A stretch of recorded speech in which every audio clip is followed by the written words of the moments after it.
ஒரு பிட்சை ஏற்றுக்கொள்ள வருமாறு அழைக்கிறாளாம். பட்டினத்தார் இன்னைக்கு அவளுடைய குடிசை வீட்டுக்கு போறார், சாப்பிட்றதுக்காக போறார். சகோதரி கூப்பிட்டுருக்காளேன்னு சாப்பிட்றதுக்காக போறார். சகோதரி அப்ப கொடுத்தது, அவருக்கு கொடுத்த உணவானது அப்பம். அந்த அப்பத்தை வாங்கின வினாடியில பட்டினத்தாருக்கு எல்லாமே தெரிகிறது. இந்த அப்பத்தில் விஷம் தடவப்பட்டிருக்கிறது.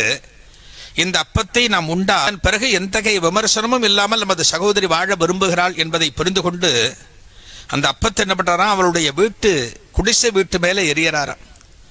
அதான் சொல்லுவாங்க, தன்வினை தன்னை சுடும், வீட்டப்பம் ஓட்டை சுடும் அப்படின்னு சொல்லுவாங்க.